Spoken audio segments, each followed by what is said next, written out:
We tend to think of intelligence as life's ultimate advantage, a rare gift that opens doors to success, understanding, and even happiness.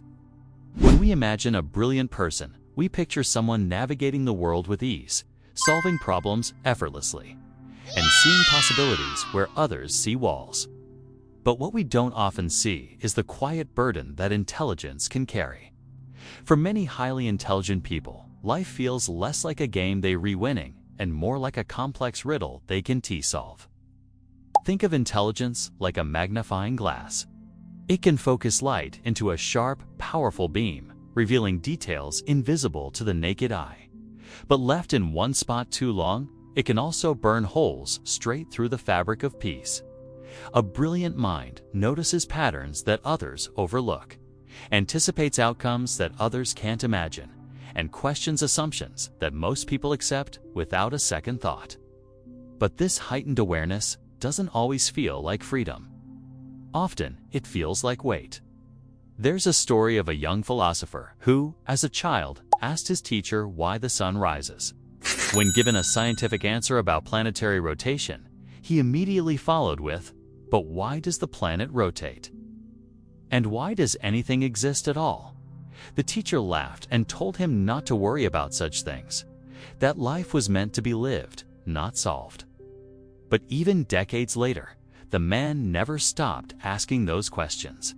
And though he became famous for his intellect, he confessed in his private journals to feeling a bottomless sadness at never finding a satisfying answer. This is the quiet struggle of many intelligent people. Their minds are like restless engines, always searching, dissecting, and reaching for clarity. But life isn't a neat equation. It's messy, unpredictable, and often refuses to conform to logic. For a highly analytical brain, this can be maddening. What makes this even more difficult is that intelligent people are often praised for their brilliance. From a young age, they're told, "You're so smart. You'll go far." And so they come to believe that their intelligence is a tool that will solve everything. But when it doesn't, when relationships falter, when happiness slips through their fingers, they feel betrayed by their own gift. Many brilliant minds turn inward, hoping to think their way out of suffering. But thought, for all its power, is a poor healer. It can illuminate the problem, but it rarely soothes the pain. And in their darkest moments, some wonder if they'd be happier knowing less, if ignorance really is bliss. This is where the journey begins, by understanding that intelligence alone doesn't guarantee a good life. In fact, without balance, it can even become a trap. But there is a way to escape, and it starts by seeing the mind not as a master, but as a servant. For the highly intelligent, the mind is an extraordinary tool, sharp, precise, capable of cutting through complexity like a blade through silk. But this gift comes with a hidden danger. When turned inward, that same blade begins to slice through peace, leaving behind only endless loops of thought. Smart people are natural overthinkers. For them, nothing is ever simple. A decision that others might make in a heartbeat. What job to take, whether to move to a new city. Whether to say yes or no in a relationship becomes a sprawling maze of possibilities. Their minds zoom out to see every potential path, every outcome, every unintended consequence. What if I make the wrong choice? They ask. What if there's a better option I haven't considered? What if this decision shapes the rest of my life?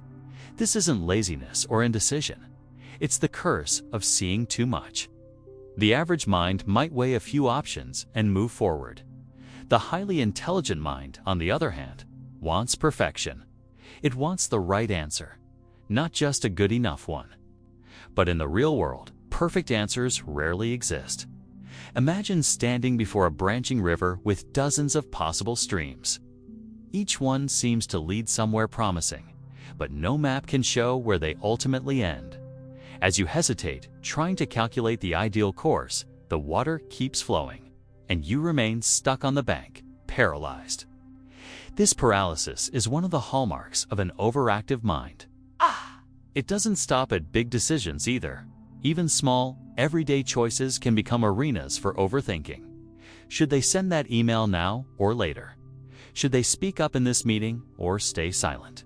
Should they tell a friend how they feel or hold it in? Each choice spirals into an internal debate that leaves them exhausted and unsure. Overthinking also extends to social situations. Smart people are often hyper-aware of nuance, reading into every word, every gesture, every silence. Did I say the wrong thing? Did I offend them? Are they upset with me? Their minds replay interactions like tapes on a loop, analyzing and reanalyzing until even trivial encounters feel heavy. The irony is this: the variability that allows them to see so many possibilities is the same ability that traps them in indecision. They become like chess players locked in endless strategy, forgetting that life isn't a game to win, it's a dance to move through. And while they sit there calculating every move, life passes quietly around them. Relationships drift, opportunities fade, time slips away. For some, this realization arrives suddenly, with a pang of regret. All this thinking, and I still haven't lived. But there is a way out of the prison of overthinking. It begins with surrender, not as a failure, but as an act of wisdom. To stop seeking perfect certainty and to embrace the uncertainty of life as it unfolds. There is a peculiar kind of loneliness that comes from seeing the world too clearly. Highly intelligent people often possess a kind of mental X-ray vision. They notice cracks in the systems around them, inconsistencies in people's words and actions, and flaws in ideas that others accept without question. On the surface, this insight seems like a strength, but beneath it lies a quiet burden. Imagine walking through a beautiful garden and noticing not just the vibrant flowers, but every insect eating at their petals, every leaf beginning to decay, every hint that beauty is fragile and fleeting. This is how life often feels to a brilliant mind. They can't simply take things at face value.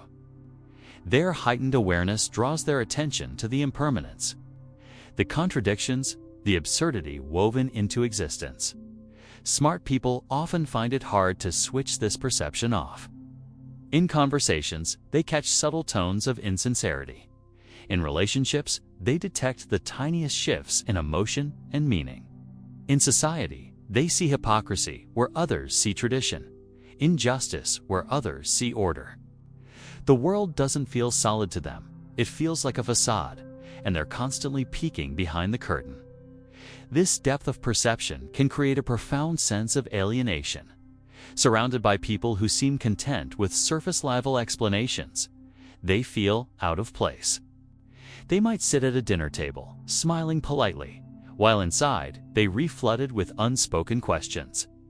Do these people really mean what they re-saying? Are we all just playing roles? Is anyone else even aware of how strange all of this is?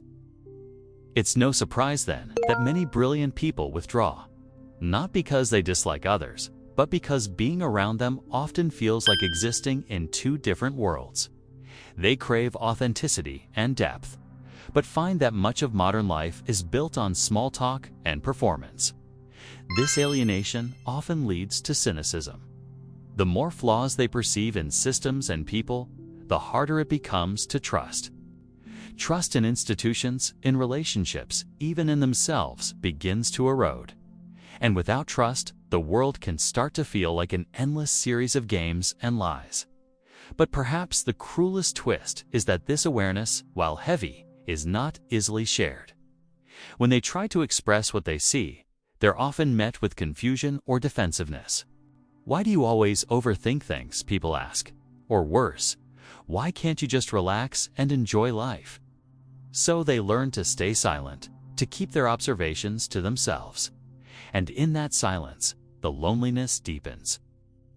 Yet there is a way to carry this vision without being crushed by it. It starts with realizing that seeing the cracks doesn't mean the whole world is broken, and that sometimes even a flawed garden is still worth admiring. For many intelligent people, perfectionism isn't just a habit, it's a way of being. It's the silent expectation that every action, every decision, Every creation must meet an impossibly high standard. From the outside, it looks like ambition, like drive.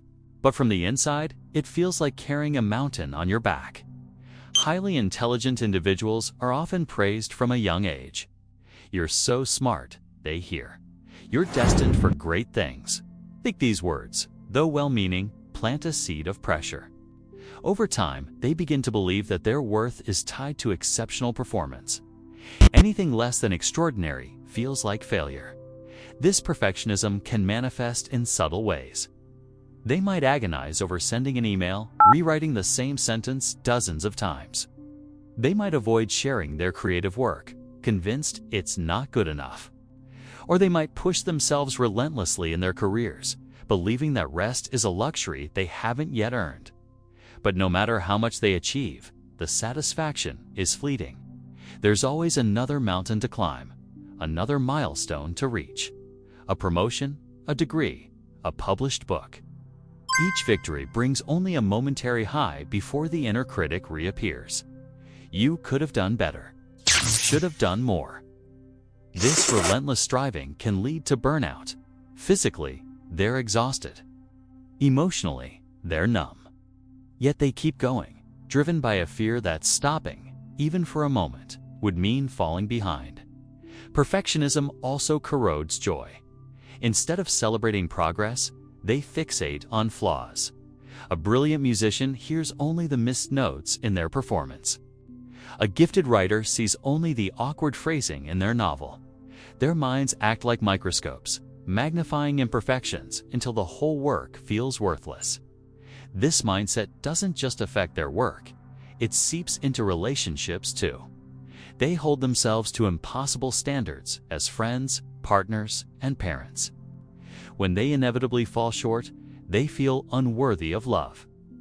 Some even push others away, believing they must first fix themselves before being truly seen.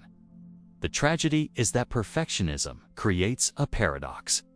The more they strive for flawlessness, the further they drift from the very things they long for: peace, connection, fulfillment. Life becomes an endless climb, and the summit is always just out of reach. But what if the answer isn't to climb harder, but to step off the mountain entirely? What if they could let go of the idea that they must earn their place in the world and simply allow themselves to be? This shift is not easy. For a mind accustomed to striving, rest feels like rebellion. Yet in that rebellion lies freedom. The freedom to create without fear, to love without conditions, and to live without constantly measuring their worth. For all their brilliance, many highly intelligent people struggle profoundly with one particular domain of life: emotions. They can unravel the mysteries of the universe, solve complex problems, and construct elegant arguments. Yet when it comes to their own hearts or the hearts of others, they often feel lost. It's not that they lack feeling. On the contrary, many brilliant people are deeply sensitive, their inner worlds vibrant and intense.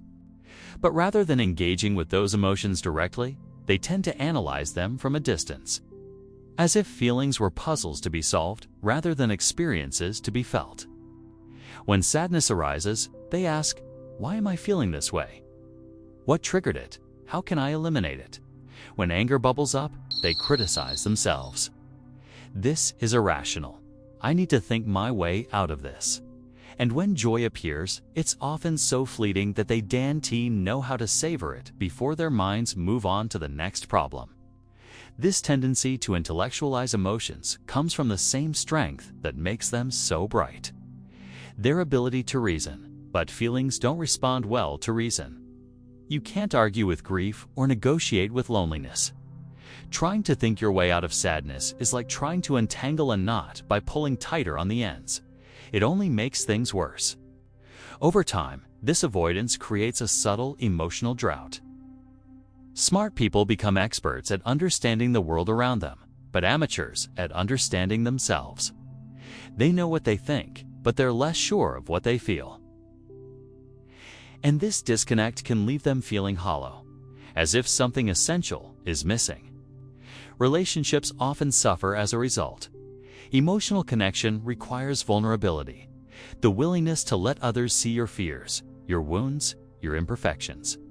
But for someone accustomed to leading with their intellect, this kind of openness feels dangerous. So they retreat behind the fortress of their mind, safe from hurt, but also cut off from love. There is another layer to this struggle. Many brilliant people secretly believe they shouldn't need others. They pride themselves on self-sufficiency. If I'm so smart, shouldn't I be able to handle this alone? They ask. But emotional well-being isn't built on isolation. It's built on connection, messy, unpredictable, human connection.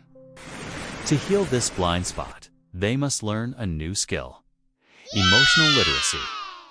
This means noticing feelings without judging them, expressing them without overanalyzing, and allowing themselves to be comforted, rather than always being the comforter.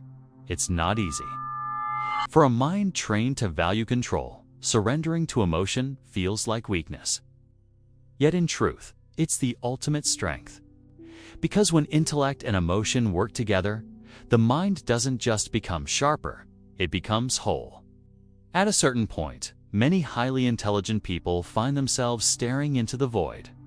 Not the literal darkness of space, but the vast, unsettling emptiness that opens up when you begin asking life's biggest questions. Why am I here? Does anything I do matter? What is the point of all this? To the analytical mind, these questions aren't frightening at first, they're fascinating. There's a thrill in peeling back the layers of existence, dismantling old beliefs and probing for deeper truths. But the deeper they go, the more the answers seem to dissolve. Certainties crumble. Comforting narratives about God, purpose, morality begin to feel fragile, even arbitrary. And in the silence that follows, a new feeling creeps in. Despair. This is the paradox of intelligence. The sharper the mind, the more likely it is to question the foundations of meaning itself. A child may accept that life is about happiness or love or achievement.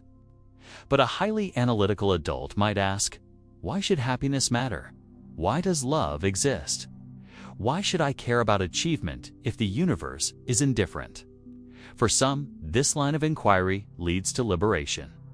They embrace meaninglessness as freedom, an invitation to create their own values. But for others, it's crushing.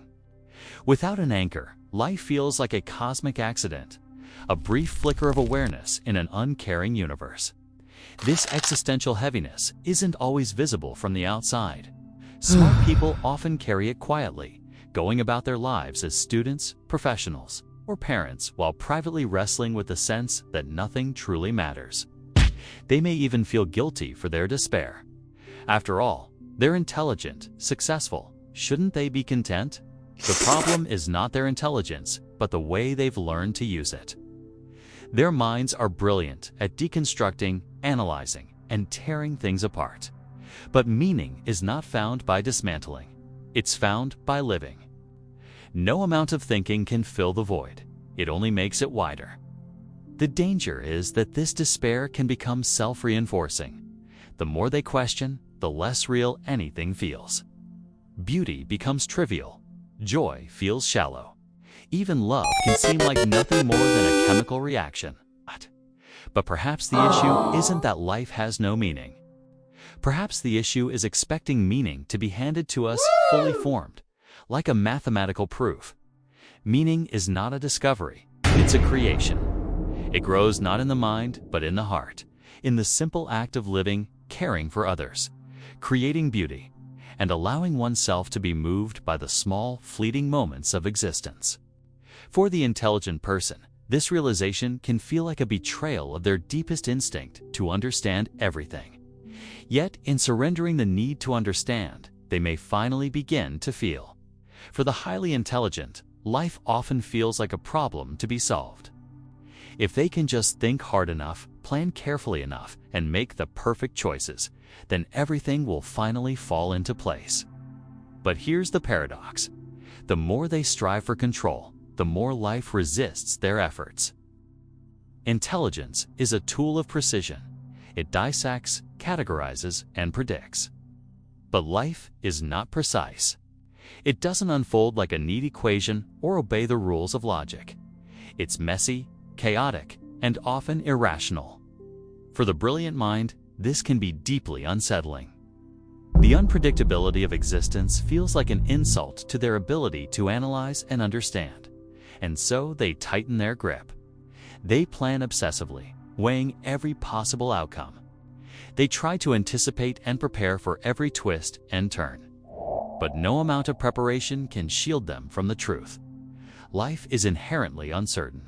There are no guarantees, no absolute certainties, no flawless strategies to avoid pain.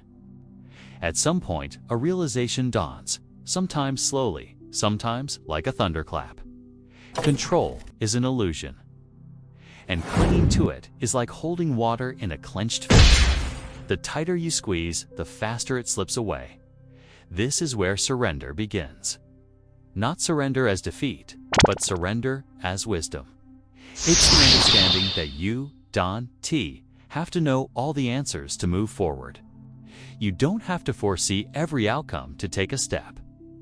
For the intelligent person, this kind of surrender feels unnatural, almost reckless. Their mind resists it fiercely. If I don't think everything through, I'll make mistakes. I'll fail. I'll suffer. But life doesn't require flawless execution. It requires presence. And mistakes, failures, and suffering are not signs of weakness. They are simply part of being alive. There's a certain peace that comes when you stop demanding that life makes sense. When you let go of the fantasy of perfect understanding, you make space for wonder to return. You begin to see life not as a puzzle to solve, but as an unfolding story you get to experience. Think of a dancer on a stage. If they overanalyze every move, they lose their rhythm and stumble. But when they surrender to the music, something magical happens. Their movements flow effortlessly, their body and spirit in harmony. Life works the same way. Surrender is not passive. It doesn't mean giving up or drifting aimlessly. It means trusting the process even when the path ahead is unclear. It means acting with courage even when certainty is impossible. And in this act of letting go, the brilliant mind begins to rest. It no longer needs to hold the world together. It can simply exist, and that is enough. For the highly intelligent, emotions often feel like a foreign language.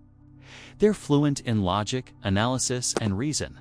But when it comes to navigating their own feelings, they can feel like strangers in their own skin.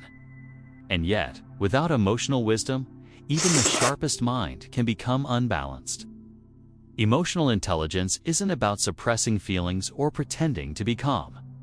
It's about learning to listen to the quiet signals within, the rising tension in the chest, the ache of sadness behind the eyes, the subtle glow of joy that spreads through the body. For many smart people, this is an unfamiliar practice. They've spent so much time in their heads that they've yet lost touch with their hearts. This disconnect often begins early. As children, their intellect may have been praised while their emotions were dismissed. Don't cry, it's not logical. You're too sensitive. Think about it rationally. Over time, they learned to prioritize thought over feeling, believing that emotions were messy distractions, to be controlled rather than understood. But emotions aren't problems to solve. They are messages carrying information about our needs, values, and boundaries. Anger can signal injustice. Sadness can signal loss or longing. Joy can signal alignment with something meaningful. To ignore these signals is like ignoring the compass while trying to navigate a vast forest. For the intelligent person, the first step toward emotional wisdom is simple but profound: slowing down. Instead of analyzing emotions the moment they arise, they can pause and notice. What am I feeling right now? Where do I feel it in my body? Can I let it exist without trying to fix it? This practice isn't easy. The mind will want to take over, to categorize and explain. But emotions aren't asking for explanation. They're asking to be felt. Cultivating emotional wisdom also means allowing vulnerability. Many smart people pride themselves on independence. They see reliance on others as weakness, but emotional health thrives in connection. To open up to a trusted friend, to admit I'm scared or I don't know what to do, is not weakness. It's an act of courage. There's another benefit to this emotional attunement. It softens relationships. When we connect with our own feelings, we can better sense the feelings of others. Conversations deepen. Conflicts resolve with more ease. The walls of isolation that brilliant minds so often build begin to crumble. In time, they discover something surprising. Emotions aren't enemies of logic. They're partners. When intellect and emotion work in harmony, decisions become wiser, relationships richer, and life fuller. This integration is the key. It's not about silencing the mind, but about inviting the heart to speak and truly listening. For a brilliant mind, the past and future are irresistible playgrounds. They replay old conversations, analyzing every word and gesture. They forecast future events, trying to prepare for every possible outcome. But while they live in these imagined timelines, the present slips quietly through their fingers. The tragedy is that life only ever happens in the present moment. It doesn't exist in the memory of what was or in the prediction of what might be. And yet, the intelligent person often misses it, caught in a perpetual loop of reflection and anticipation.